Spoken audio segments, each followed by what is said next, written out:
I'm Janet Clark, and you are listening to the Sales Matchmaker Podcast. Hello, everybody. You are listening to the Sales Matchmaker Podcast, and I am your host, Janet Clark, the Sales Matchmaker and CEO and founder of The Freedom Shift. So I have a really special treat for us today. As you know, I don't always have guests on the show, but every now and then I meet somebody who I decide is a great person to bring on because it's somebody that's going to be able to help you guys, the coaches and consultants out there who are selling your high ticket offers and wondering about the best way to go about finding prospects. And for our salespeople too, this is going to be really helpful because I know a lot of you salespeople are doing your own prospecting. So today I have Nazim Agabekov with us, and I'm sure I messed up his name, and I always say I hate doing that. But anyway, hi Nazim. How you doing, Janet? Thanks for having me. I really appreciate it. Good to be. And anyway, I'm going to let Nazim introduce himself, but what I want to tell you, our subject today is marrying marketing and sales. And so that should give you a clue, since you guys know I'm all about sales, that Nazim is an expert in the marketing aspect of things. So without further ado, Nazim, welcome, and tell us a little bit about your background and how we got to know each other. Perfect. I'm looking forward to making this episode really exciting for the listeners. So let me get started by saying who I am and the kind of business I run, and then I'll talk about how we met. So my name is Nazim Agabekov, and I'm running an ROI-based marketing agency where we work with coaches, consultants, just like you, Janet, and we cover their entire marketing, meaning lead generation, leads, basically all the processes that end up with salespeople taking on the sales calls and closing, enrolling the salespeople. That includes Facebook ads, we'll do Facebook ads, YouTube ads. But on top of that, and this is something that I'm going to talk about extensively in this episode as well, on top of that, we also consult them on their funnels and, most importantly, organic marketing as well. So basically, this is what we do, and like I said, we work with coaches and consultants. And every bit of advice I'm going to give here is very relevant to coaches and consultants. And the way Janet and I, the way we met was, I'm looking for salespeople for my clients, and Janet's program was referred to me by another colleague of mine. So I reached out to Janet, and we started talking about obviously her program, and I expressed my deep pain and clients' pains about finding and hiring and training good salespeople. And then as we were speaking, we started to click. And I remember the moment when Janet brought up this phrase, marrying marketing and sales. And it was at that moment I thought to myself, wow, this is it. At that moment, I really realized that we're on the same wave, because I feel like there's a division. Marketing people say, oh, we generated these leads. You have to close the leads. And then the salespeople are saying the leads are no good. But basically, the ideology of this concept of marrying marketing and sales is the synergy and working hand in hand to make sure that the leads that we generate are good, and the salespeople are performing and enrolling these people, because again, there's a crystal clear communication and synergy between marketing and sales. So basically, this is how we met. Yeah. So I'm excited about it too, because what we're going to do today is we're going to lay out the exact steps that Nazim and I both agree are the way to generate qualified leads for the sales calendar, right? Because I know that many people are doing Facebook ads. Many people are burning their salespeople out by booking 20 calls on their calendar every week, and then 10 of them are no-shows, but it still messes up their whole life because, they've got this time blocked. And then the ones that do get on the calls are, 80% of them are broke or tire kickers or don't even remember why they signed up to be on the call in the first place. So, we really want to shift that. We want to get to the point where we can put 5 calls on the calendar if that's what it takes, but we can close 50 or 60% of those, right? We want to talk about generating quality leads, because once you can do that, you can scale that. But the systems have to be in place to make that happen. So Nazim, let's talk a little bit about the whole lead generation and what you've discovered, because I know you are an expert in the Facebook and other paid ad side of things. And then a little bit too about organic, because, you know, everybody knows that the program that I do with Tobin, the Sales Map program, and I've talked about Tobin so many times, is really more about conversational approach, targeted outreach. It's very much organic based, and it works, and we like it. However, there comes a point with every business where you just have to have some automation. So there's a combination of outbound and inbound. And what's even kind of interesting is even companies that term, you know, HubSpot, that termed the coin inbound, they still use outbound. So we know that's one way. So just talk from your perspective about the outbound versus inbound. For sure. So, but first of all, let me tell you a story about how I got to a place where I realized that we need to properly qualify people and have this synergy with the sales department. So back in the day, a few years ago, I was running a Facebook ads agency. And yes, we still do Facebook ads now. It's a part of what we do. But back in the day, we were purely Facebook ads agency, and we were just doing Facebook ads, which basically the way it worked was we were running ads and then would pretty much drive people through the funnel that would consult on, yes, would generate the leads. But then from that point on, when the lead was generated, our job was done. And then I started, and for me to arrive at this point, to understand the importance of marriage and sales, there had to be a painful moment, or actually a few painful moments. And these painful moments for me was clients leaving and stopping their services with us. And I'll be honest with you, they stopped their services with us because they were not profitable. And yes, maybe a few times the leads were not there, but most of the time when clients left, and it was extremely frustrating because we were doing a great job of generating the leads per KPIs. Let's say we need 40 leads or whatever, and we deliver that, but clients would still leave because not enough cash flow would be generated in their businesses. And it was happening exactly for this reason, that salespeople were not closing the leads we were generating, not enrolling these people. And obviously, for the first few months or years,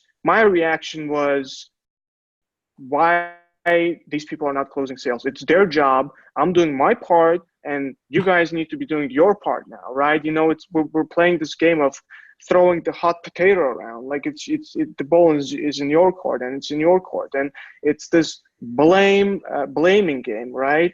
But at some point, I realized that when I've had enough clients leave, I said, okay, let me put my ego aside and let me actually do a deep dive and really see what the solution is, because it's not one or two clients that left.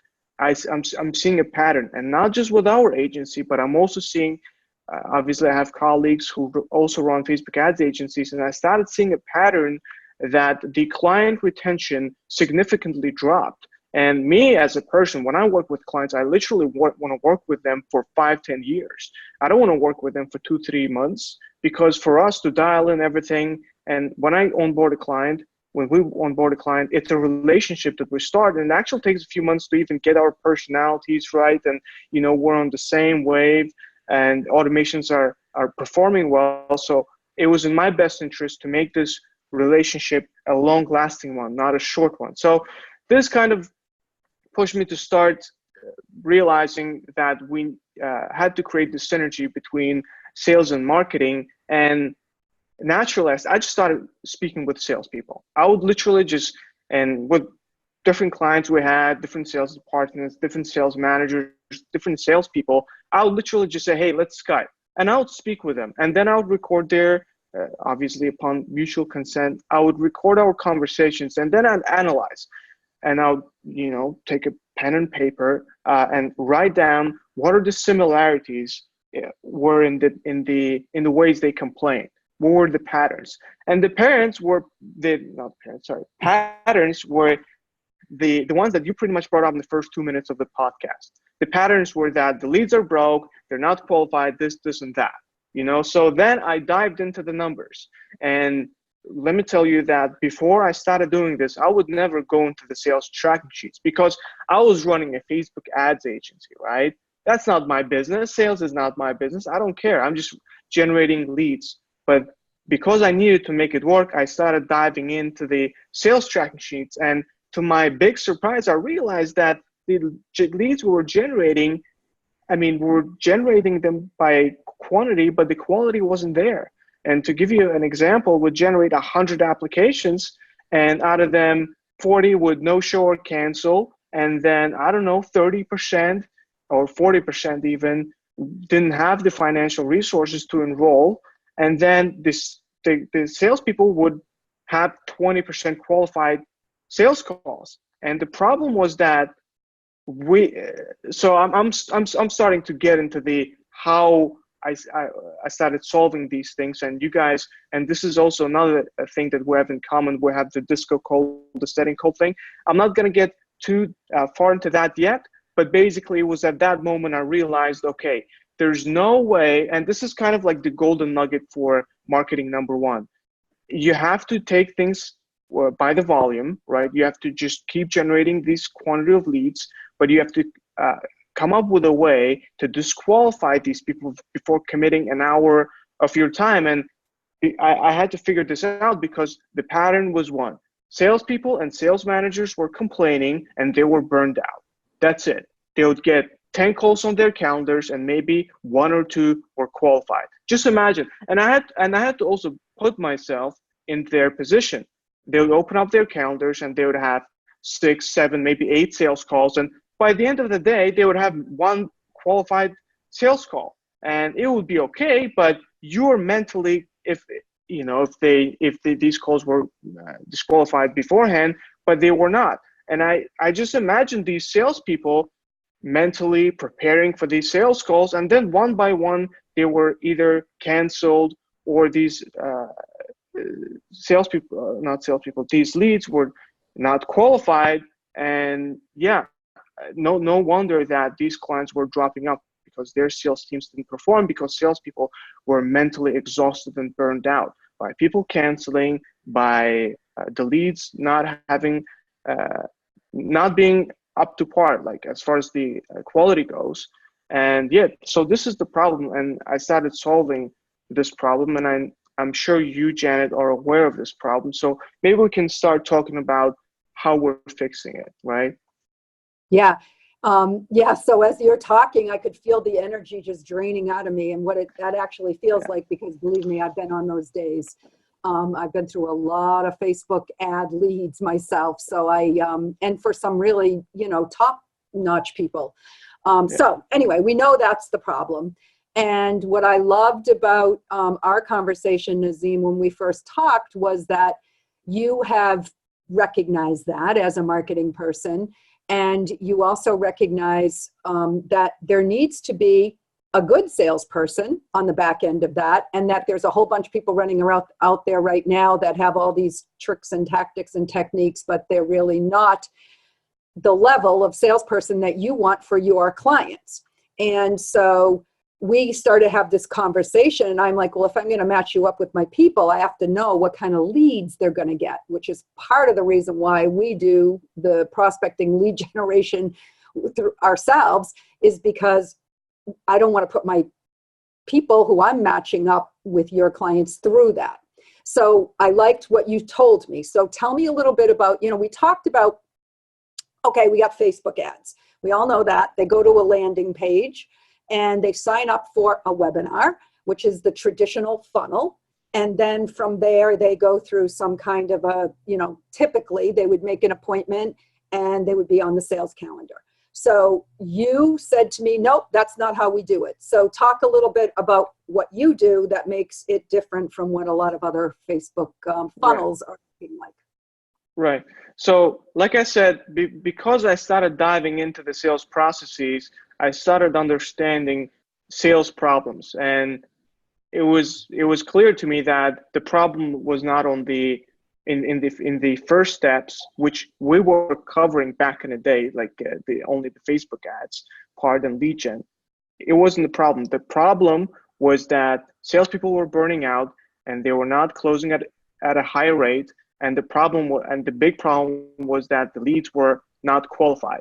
Now, the first step, obviously, very naturally for me, was to say, okay, let me try to target higher quality audiences on Facebook. And this is one of the things that clients also told me back in the day. Try to add the income brackets, try to add that they're studying in Oxford, try to add that, and you can add these things on Facebook, obviously. Try to add that they have a 3-bedroom condo in LA or whatever. And I obviously very naturally started trying to do these things and tracking, but as the months went by, there were no significant improvements. Sometimes the quality would increase, and maybe it was because of the ads or because of some other things, but we couldn't consistently account it to the changes in the targeting. So I thought, okay, we can't do this on the ad targeting level. So we need to just generate the leads we're generating, and we got to do something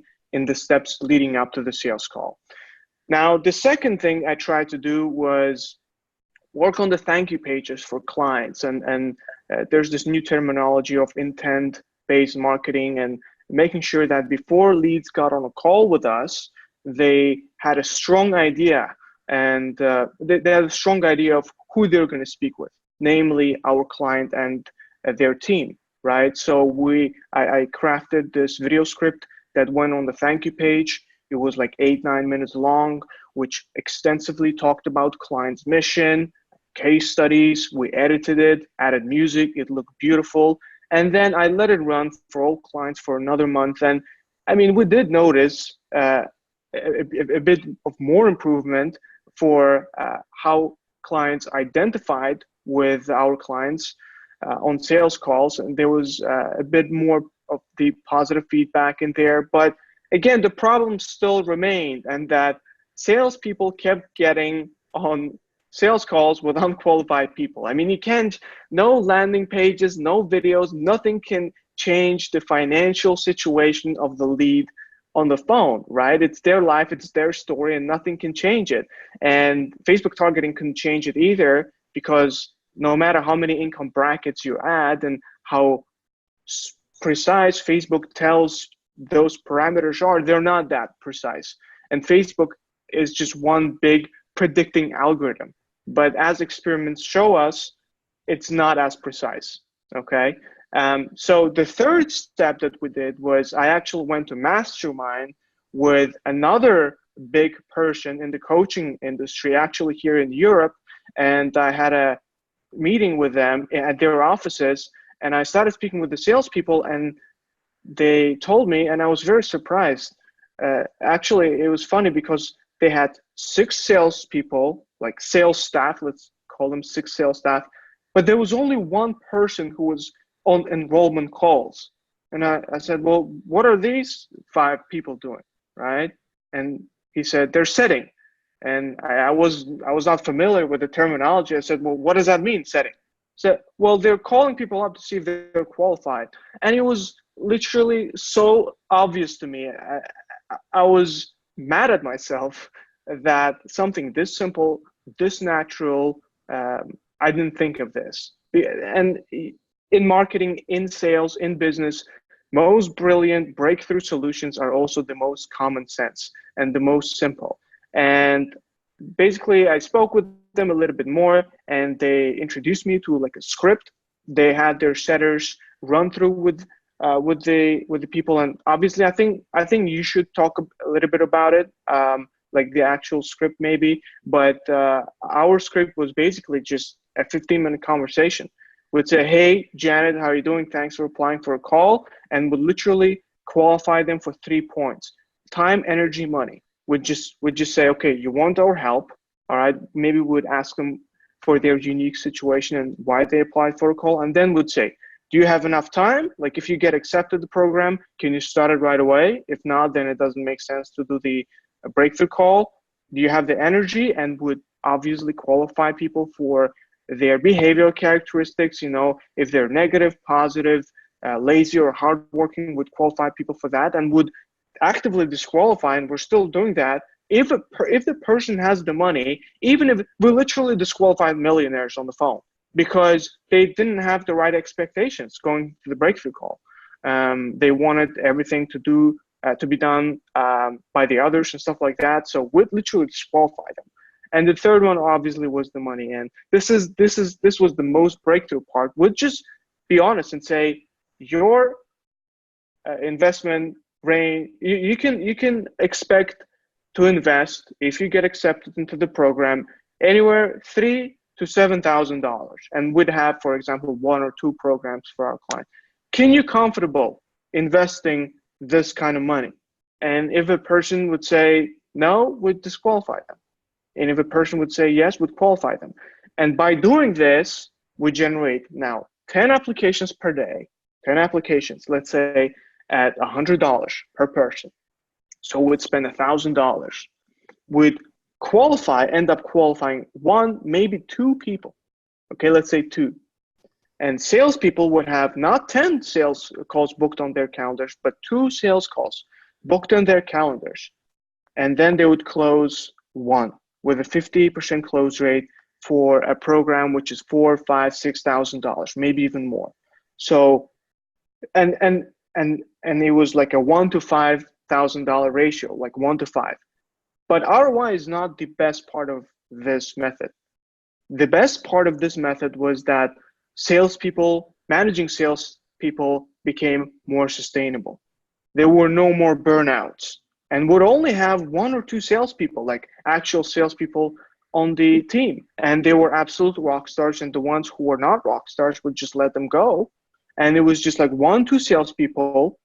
We didn't have to waste our energy or time to manage them because it was just 1 or 2 people instead of 5, 6, right? So that's one. Number 2, the salesperson was happy because he or she, they were getting qualified people, and they could have the momentum on their side because we just send all the sales calls to them, right? And instead of trying to give 3, 4 unqualified sales calls to 6 salespeople, we just started qualifying the leads and gave all the 6, 7 qualified calls, few but more quality calls, to just 1 person. So they were still doing 6, 7 calls, but they were more qualified calls, more qualified leads, and they had the momentum. They liked the sales calls much better because the person could invest, and they knew that, and their close rate also started going up on that emotional momentum, the sales momentum. As you know, momentum is very important in sales. So really, that's it. It's a very ingenious system that we implemented, and to my surprise, and that's why now I and my agency, we kind of requalified from Facebook ads. We're still doing that, but we also consult on not sales. We don't consult on sales. You're consulting on sales. What we consult on is lead processing. I call it lead processing, but also funnels and ads and all of that stuff.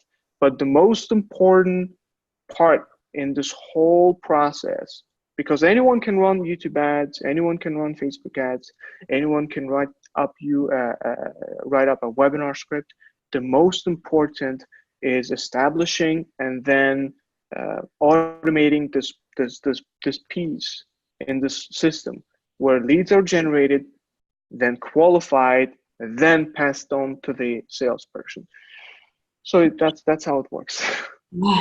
Oh, you're making my job easy today, because I just love it when I have somebody who comes on and like totally gives up all my good stuff, right? That just what I'm always talking about. But let me just pick up on a few of those things that you said that like really are my mantra, the things that I'm always talking about. So number 1 is that we do want qualified leads, okay? Salespeople will get burned out, and you will, if you are a coach or a consultant and you're expecting these salespeople to handle all of this negativity going on all day long, all day long. No human being can do that. Like, you will be buried in, distraughtness and distress by the end of the day, because you've taken on, too much of the poor me people out there. And that's really sad. So that piece is really huge. Like, we have to protect our good salespeople so they can stay high, they can stay motivated. I call it standing in the fire with people. I mean, sales is a lot of energy that has to come forth from the salesperson, because when you do have a qualified person, you still have to stand in the fire with them and help them to make this life transforming investment in themselves. And, when you're selling a program that's 10,000, 15, 20, 50,000, and people are making these kind of investments, you're right there with them, and you need to have the energy for that. And that energy will be sapped if you're talking to all these unqualified people. So I love this idea. We call it the discovery call, or we call it the disco call. But it's a little dance that happens before the sales call to really figure out, are these people qualified? And you break it down beautifully, right? The first thing is, do they have the time to do this? Like, or is this the time for them? Because a lot of people, when you talk about tire kicking, they're gathering information. They're not ready. So we get that out of the way. Then the energy piece of it is, are you motivated to do this? I mean, how serious do you want this? Are you going to put your effort into it? So it's not just, oh, I'm going to give you my money, and then I think you're going to wave the magic wand and it's going to happen. No, this is you coming in to work with us while we show you, the next steps that are going to transform you. And then really, truly, that third thing being, are you ready to make this investment? Do you even have the resources to do it? So I love that piece of it. And that can be done in so many different ways. And it doesn't mean you don't need a highly skilled person to do those discovery calls or the setting. That can be somebody that's just efficient, that can make a nice connection with people, and really, there's no pressure on that kind of a call. So that's great.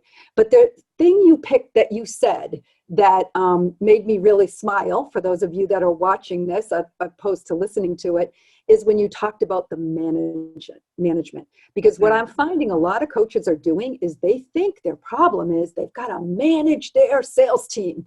And here's the thing. So they're implementing all of these, you got to do so many calls, and you got to do all this report, and I'm going to listen to your calls, and I'm going to make you better. And the bottom line is, all that sales management that you're paying for is just a bunch of overhead that you should not have to pay for. When you have the right salespeople, you do not have to manage them. They are motivated. They are 100% commission people. They will show up. And when you get someone that you trust, that represents your company, you don't have to worry about managing them. So that's a big chunk of stress off the business owner, and a big chunk of expense that you don't have to be worried about, which is what we advocate so heavily in our matching services. We're going to give you good people. Okay, so I love all this. So we talked a lot about this process. So now by the time the salespeople get on, they're good. The one thing I did want to kind of just go back on a little bit that we didn't touch on, that you and I talked about, is this idea of, do you need a webinar? When somebody comes through Facebook ad, because I was kind of talking about webinars, and you're like, yeah, well, we don't really use webinars anymore. And so I just kind of wanted you to touch on that, because I think it's something that will be a little bit more freeing, because I think a lot of coaches get bogged down in the webinar. I know it's something I kind of dread, and I've heard people, oh yeah, I'm on the 8th iteration of my webinar. So talk about that a little bit. Sure. Well, to understand the reason why webinars are not the end-all be-all solution to your marketing problems, you have to dig deeper and understand what webinar is. In my world, webinar is a valuable piece of content that builds trust, authority, and a good relationship, goodwill with the people who are watching that content piece. Now, when I said I don't have clients do webinars anymore, what I mean is I have clients who do video sales letters. I have clients who do webinars. We even have clients, and this is an amazing strategy that I picked up from a colleague of mine. We don't even do any video content. We just build a very nice website. And this is something that I told you about. We build a very nice website with, I'm sorry. I'm sorry, I'll have to, yeah, can we just cut it here? Would that be possible, Janet? I'm sorry. Yeah, yeah. Give me a second.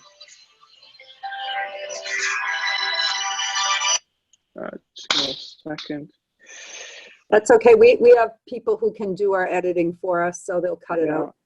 So it's at minute 35.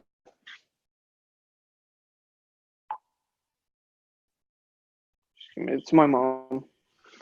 It's okay. I was just getting in the flow. I'll just. Do you need to talk to her? Go ahead. No, it's okay. I don't have anything else to do. I'm just trying. I just want to get us to a good wrapping point. We're good. We've been about 30 minutes. So. Okay, we have what, 10, 15 more minutes, or? I like to go like another 5 maybe. That's cool. All right. Yeah, only because usually I try to keep it under like 40 or under. Absolutely. Okay, I'll give it to you. But you're good. This is great. So okay, what was the question? Let's kind of go back to that. So the question was, why webinars is not end-all be-all solution. So all right, sure. So I'll just start now. We'll tell them when. Okay, we're still bantering, guys. See this? Okay, so I asked the question, and now you're going to answer the question. So we're going to go back to that point. I can just answer. I can just answer because you asked the question perfectly, and I'll just give the answer. Okay. So your guys, yeah. Okay, cool. Okay, sure. Oh no, wait. Of course. So to understand why webinars is not an end-all be-all solution, you have to understand what webinar. Okay, wait. Let me do it again. Of course. Now when you've gotten thrown off, but that's okay. Yeah, it's all good. I'll get back. Of course, to understand why webinar is not an end-all be-all solution to your marketing problems, let's understand what marketing. Okay, that's bad. All right, last take. You did it good last time. So I think you can say that it's not that we don't use webinars. It's just that and just say that again because that was good. All right, cool. Of course. So to understand why webinars is not an end-all be-all solution to your marketing problems, let's talk about what webinar is, right? Most people think that webinars is new magical thing that is going to magically generate you leads. But in my world, webinar is just a valuable piece of content that will establish and build trust, authority, and a goodwill relationship with the people who are going to watch it, right? With your leads, with your prospects. And that's such content doesn't have to be in the form of webinar. It can be a video sales letter. It can be a webinar. And when I said we don't have clients who do webinars, what I meant was that we are diversifying. Okay. I just want to make it perfect. I'm sorry. I'll do it again. Probably your editors are going to love their butts off at No, this. they don't care. I'll just say cut blah, blah, to blah, blah. So that's fine. But Okay. You're doing fine because I like where this is going. And I like the idea that you were going to talk before about some people just have the website and, so. Yeah. Okay, cool. Yeah. Okay. Sure. What I mean when I say webinar is not as important, what I really mean is webinar is not an end-all be-all solution to your marketing problems. To understand that, we first need to look at what webinar is. And what webinar really is it's just a piece of content that builds authority, a goodwill, a good relationship with your prospects and the leads that are watching it. That's it. And you can do it in many ways. And when I said that we don't necessarily do webinars with clients, what I really meant was that we have clients who do webinars, but we also have clients who do video sales letters. We have clients who do long form sales letters with just text. And recently we started implementing this system, the strategy, where we don't even use any webinars and video sales letters at all. We just built a very nice website, a one-page website, which includes the most essential, critical, and important pieces of information about my client and their program, such as testimonials, a short video that explains what our client and their program is all about, a breakdown of how the program works, what people are going to get out of it, and how to apply. That's it. So a website like that, and it works as good, if sometimes not better, than a webinar or a video sales letter. And best of all, you don't have to mumble through a 40-50-minute webinar script and do big presentation slides, which by all means you can do it, but there are many other ways to do it. And really, that's the cornerstone and of how we think about marketing funnels. It's a funnel, and a funnel should be building a relationship and authority with your prospect. It should be delivering value, and it can be done in many ways: written, audio, video, you name it. Does that make sense? Yeah, and I love that because, it's daunting every time you have to do a webinar. It is, 40, 50 minutes, it's a pain, at least I think. But when you have what you were talking about, okay, it's a page that describes your program with a lot of text. That's easy to change as your program evolves and you start getting more feedback from people. And if it's a short video, that's easy to record, right? So that can be done in 10, 15 minutes. And what I like about what you do, Nazim, is you write the scripts. So you really make it easy. So now I'm going to give the pitch for Nazim, okay, guys? So if you are struggling with leads, and of course you want to come work with me in SalesMap, and we want to do this whole outreach with LinkedIn, and but you need multiple revenue streams coming in. You can't put all your eggs in one basket. So yes, you want your outreach to be going on, the outbound marketing, but everybody needs inbound too. So if you're at that point where you know that you need leads coming in, and you want somebody who's going to be a team player with you. So Nazim is not just a hit and run. As he told you, he wants to build relationships with his clients. He wants long-term relationships. He's willing to work with you on a percentage basis, which I think when somebody's willing to do that, they have to believe in you and you have to believe in them, and you build that trust. But he's basing his pricing and his investment on working with him is based on your results. So there's skin in the game on both sides. I love that. So Nazim, how would somebody get in touch with you if they wanted to just kind of get some idea of what it would be like? The website is mynameconsulting.com. It's nazimconsulting.com, NAZIM consulting.com. And if you're watching this on Facebook, maybe Janet, you can tag me, my personal profile or my page in the post, and you can reach out to me there as well. So these are two ways. On the website, I have a little form that you have to fill out, and I'm going to go over it.